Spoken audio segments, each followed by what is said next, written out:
Hello students, welcome in channel concept कर institute. I am Nitin Sharma. आज हम स्टार्ट करेंगे इंट्रोडक्शन ऑफ कंटिन्यूटी। ये सीबीएसई, आरबीएसई हर तरह के बोर्ड्स में एक चैप्टर होता है। देखिए, दो बहुत ज़्यादा चलने वाले बोर्ड्स में से हम देखें कंटिन्यूटी जो है सीबीएसई बोर्ड्स में एनसीईआरटी में चैप्टर नंबर 5 है ये एनसीईआरटी, और एक ही एक्सरसाइज डिपेंड करती है इसमें 5.1। बाकी सारा डिफरेंशिएशन डिफरेंशियबिलिटी है। आरबीएसई में पूरा चैप्टर जो है वो 6 चैप्टर है इसके अंदर, और इसमें दो पार्ट है, कंटिन्यूटी एंड डिफरेंशियबिलिटी। एनसीईआरटी में एक ही एक्सरसाइज है 5.1 कंटिन्यूटी डिफरेंशियबिलिटी, और इसमें एक पूरा चैप्टर है कंटिन्यूटी एंड डिफरेंशियबिलिटी। तो देखिए, स्टेप बाय स्टेप हम पढ़ना चालू करेंगे। अभी हम इंट्रोडक्शन ऑफ कंटिन्यूटी देखते हैं, थ्योरी समझेंगे इसकी, फिर उसके बाद आइडेंटिटीज़ का भी वीडियो आ गया इससे पहले। इस एक्सरसाइज को समझने के लिए दो बातें इंपॉर्टेंट है। एक तो आइडेंटिटीज़ लर्न रखनी है आपको, केवल लिमिट्स की आइडेंटिटीज़ काम नहीं चलेगा, आपको ट्रिग्नोमेट्री की आइडेंटिटीज़ भी लर्न करनी है, इनवर्स ट्रिग्नोमेट्री की आइडेंटिटीज़ भी लर्न करनी है। और ये एक्सरसाइज छोटा सा चैप्टर है आरबीएसई में, सीबीएसई में एक छोटी सी एक्सरसाइज है, फिर भी हमें लगभग 3 to 4 वीडियोज़ लग जाएंगे। अगर हम 20 मिनट्स के वीडियो बनाते तो 4-5 वीडियो में हमारा ये ख़त्म होगा टॉपिक बहुत अच्छे से। आप चाहे आईआईटी निकालें, चाहे एनडीए का एग्ज़ाम दें, कहीं पे भी नहीं रुकेगा, आपके फुल मार्क्स आएंगे, गारंटेड बात है ये। हर चीज़ लिख के करेगा। और डिफरेंशिएशन स्टार्ट करने से पहले डिफरेंशिएशन का वीडियो भी आइडेंटिटीज़ का मैंने अपलोड कर दिया है, आप वो राइट डाउन करके, दोनों वीडियोज़ के डिस्क्रिप्शन में पीडीएफ है, और ये इस चैप्टर की पीडीएफ भी इस डिस्क्रिप्शन में है इस चैप्टर की। तो आप सभी को डाउनलोड कर लीजिएगा, देखिएगा, लिखना स्टार्ट कर दीजिएगा।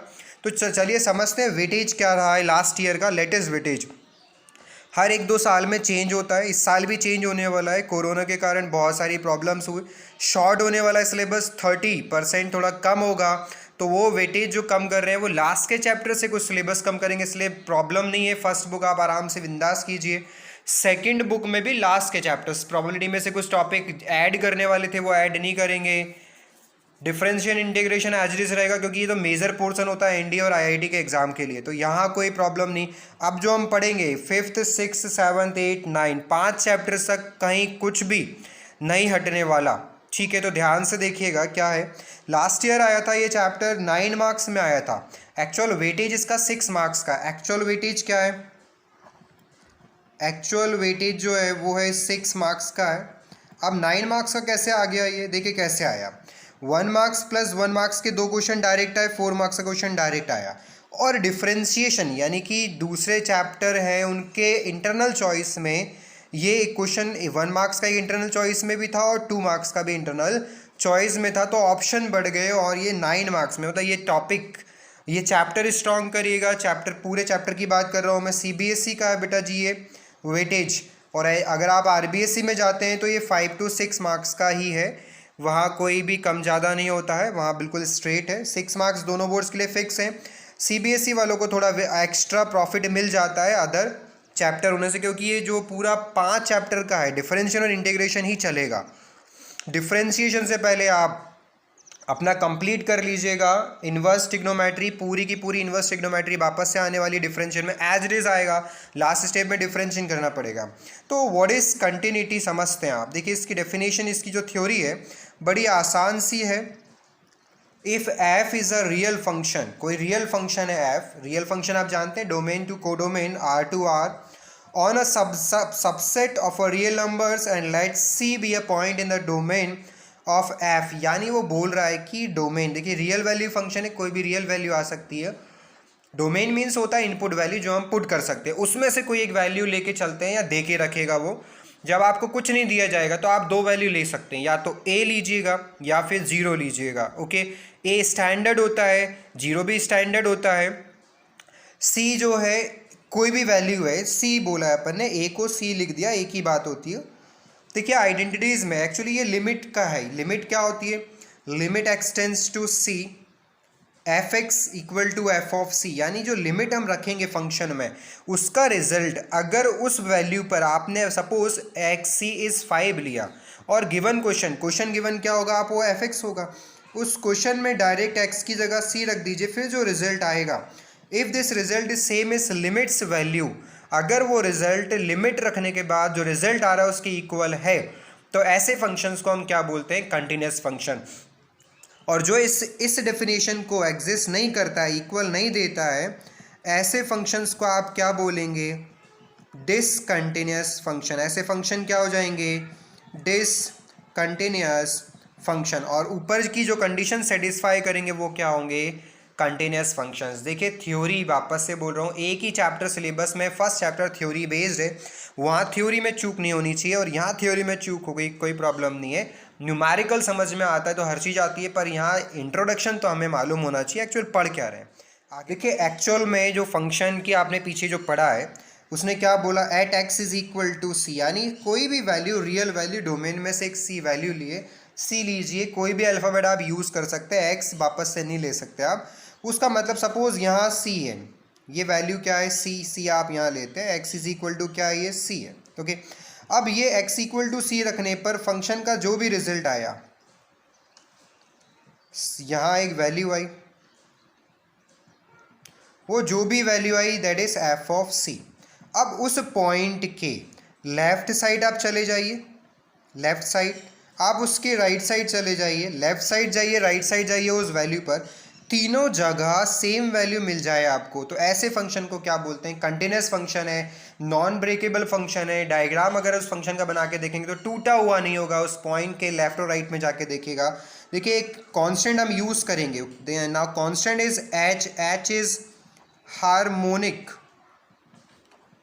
कांस्टेंट, वो हार्मोनिक कांस्टेंट होगा, लाई करेगा 0 से 1 के बीच में, यानी जो इंटरवल होगा वो कंप्लीट 1 का डिफरेंस भी नहीं रखेगा। 0 हो नहीं सकता, 1 हो नहीं सकता, 0 से बड़ा 1 से छोटा, यानी 0.001 से स्टार्ट करके 0.9999 तक हो सकता है।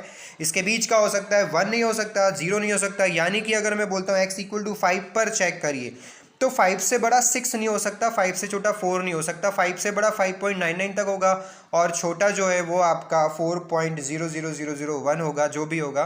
4 नहीं हो सकता, 5 नहीं हो सकता, 6 नहीं हो सकता है। 5 पर अगर चेक कर रहे हो तो 4 तक नहीं जाएगा। बार बार सब बोल रहा हूँ, समझिएगा, डिफरेंस पूरा एक का भी नहीं है, आगे भी नहीं पीछे भी नहीं, वो बीच के इंटरवल में चलता है। ओके इसका मतलब है कि आपको 2-3 चीज़ें देखनी पड़ेगी। क्या क्या देखना पड़ेगा? लेफ्ट साइड आप गए तो लेफ्ट साइड को क्या बोलेंगे?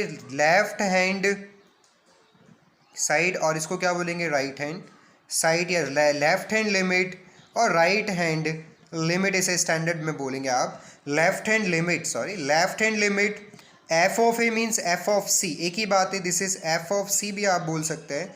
Left hand limit F of A और F of C equal to right hand limit, if all 3 terms are equal then function is called continuous functions. इसी को अपन देखिए, लेफ्ट हैंड को लिखने का तरीका होता है limit X tends to A minus F of X, this is F of A और F of C, both are same things.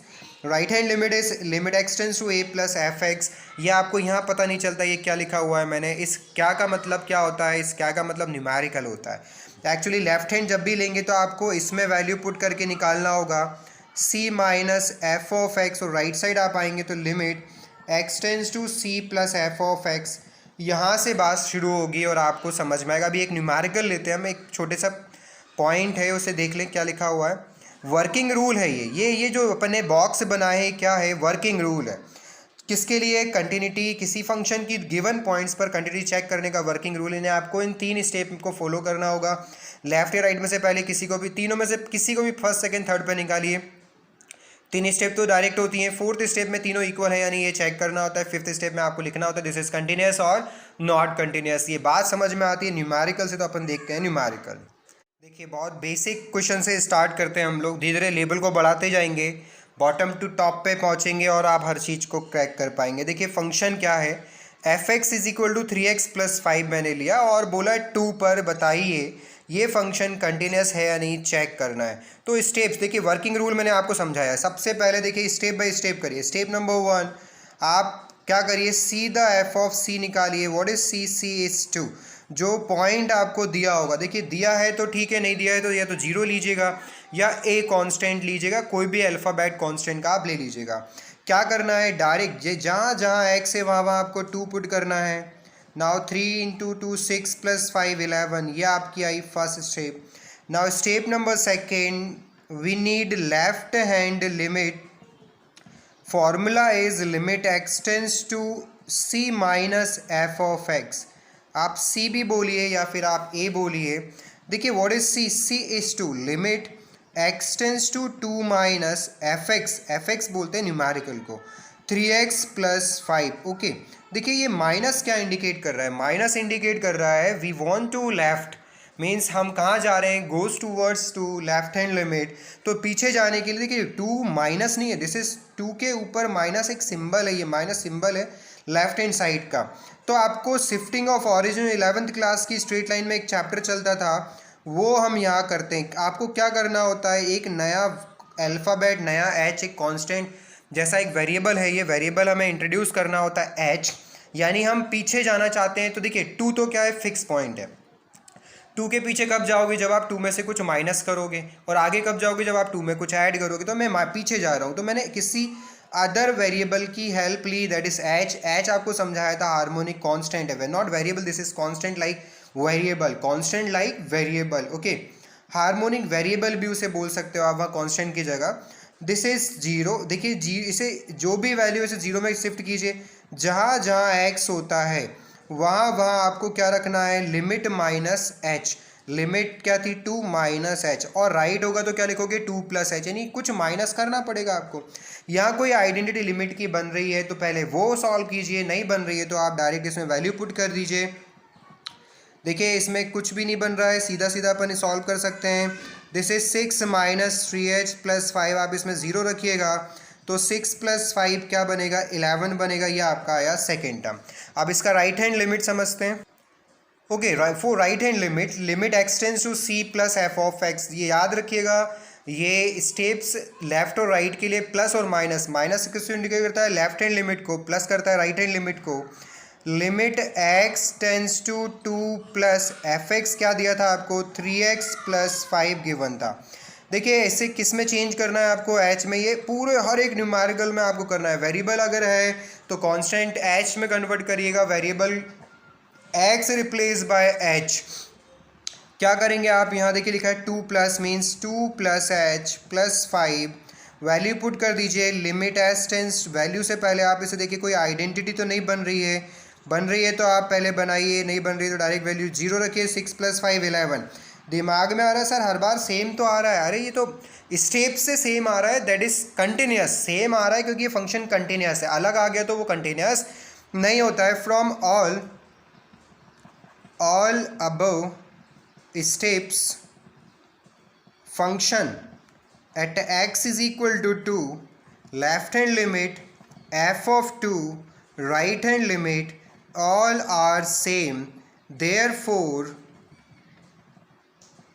function be continuous। Function कैसा होगा, कंटिन्यूस होगा। तो ये आपको समझ आया, एक बेसिक न्यूमेरिकल। हेलो स्टूडेंट्स, देखिए कुछ बहुत ज़्यादा इंपॉर्टेंट पॉइंट्स हैं, हम थ्योरी के साथ ही कर लेते हैं इसको भी। ये थ्योरी में हम लोग इसलिए ले रहे हैं इसे, ये 12th क्लास हो आपकी, एनडीए हो, आईआईटी हो, कोई भी एग्ज़ाम हो जो 12th बेस्ड होगा, जितने भी एमसीक्यू के टाइप्स के क्वेश्चन बनते हैं जो हमने थ्योरी समझी है अभी, उसमें से ये पॉइंट्स है जो एमसीक्यू में डायरेक्ट आपको टिक करने में काम आएंगे। और गारंटेड इन पॉइंट्स में से 2 क्वेश्चन बन के आते हैं आईआईटी में, हर साल आते हैं। पेपर उठा के देखिए, चेक कीजिए, एनडीए में 4 क्वेश्चन, 4 पॉइंट है, चारों कहीं ना कहीं आ जाते हैं। तो देखिएगा मैंने कुछ इंपॉर्टेंट पॉइंट्स आप लोगों के लिए निकाले हैं, लर्न कर लीजिएगा। जैसे जैसे न्यूमेरिकल बढ़ते जाएंगे आपको समझ में आने लग जाएगा। फर्स्ट है, each and every polynomial function always be continuous. हर एक पॉलिनोमियल फंक्शन, जो रियल वैल्यू फंक्शन पॉलिनोमियल के होते हैं, वो हमेशा कंटिन्यूस होते हैं और डिफरेंशिएबल होते हैं, जो हमने लास्ट न्यूमेरिकल समझा है। जरा आप उसे ध्यान से देखिएगा, उसमें हमने पॉलिनोमियल फंक्शन ही लिया है और वो कैसा आया, लास्ट में कंटिन्यूस आएगा। ऐसा कोई भी न्यूमेरिकल हो जो पॉलिनोमियल फॉर्म में है वो हमेशा कैसा आएगा, कंटिन्यूस भी आएगा। और जब डिफरेंशिएबिलिटी अपन पढ़ लेंगे तो आपको समझ आएगा कि वो डिफरेंशिएबल भी होता है। पॉइंट नंबर 2 है, modulus function will be continuous. ये भी ऑलवेज भी कंटिन्यूस है, आप विल बी को क्या लिख सकते हैं, ऑलवेज भी लिख सकते हैं, ऑलवेज भी कंटिन्यूस।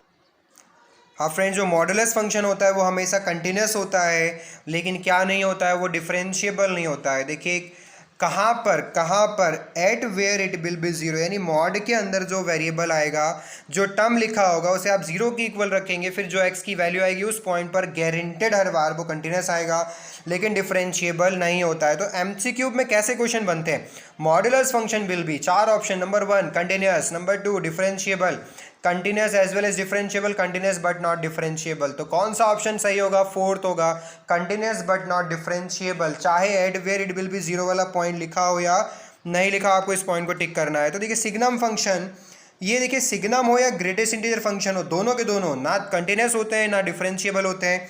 ये मॉडुलस फंक्शन था, ये सिग्नम फंक्शन का होता है। आप हो सकता है कुछ बच्चे पहली बार देख रहे हो तो आपको फंक्शन वगैरह में हमने पढ़ा, 11th क्लास में पढ़ा, वो सब ध्यान नहीं हो, फिर भी याद रखिएगा ये होते हैं बेटा, कंफ्यूज मत हो जाइएगा। ये ग्रेटेस्ट इंटीजर फंक्शन का है, ये दोनों फंक्शन ना कंटिन्यूस होते हैं ना डिफरेंशिएबल होते हैं। तो आपका सपोज क्वेश्चन आया greatest integer function will be option number 1 continuous, number 2 differentiable, number 3 continuous but not differentiable, number 4 continuous as well as differentiable। तो फोर्थ वाला सही। याद मत कर लेना सर हर बार फोर्थ वाला बोल रहे हैं, आगे पीछे कर देंगे तो समझिए यार, ध्यान से देखिएगा। देखिए ये बात मैंने आपको पहले बता दी, ऐसे फंक्शन जो कंटिन्यूस नहीं होते उसे अपन क्या बोलते हैं? डिसकंटिन्यूस बोलते हैं। मैंने पहले लिख के रखे हैं बेटा जी, टाइम बच जाए, कम टाइम में आपका ज़्यादा चीज़ कवर हो पाए, ये लिखे हुए हैं। आप चाहते कि मैं लिख के बताता रहूँ तो टाइम वेस्ट होता। वो कुछ बातें दिमाग में बिठा लीजिए, 100% बिठा लीजिए, एमसीक्यू को भी गलत नहीं होगा आपका। There are some functions always भी कंटिन्यूस, कुछ ऐसे हैं कि जो हमेशा कंटिन्यूस होते हैं अपनी डोमेन में। कहाँ पर बोल रहा हूँ?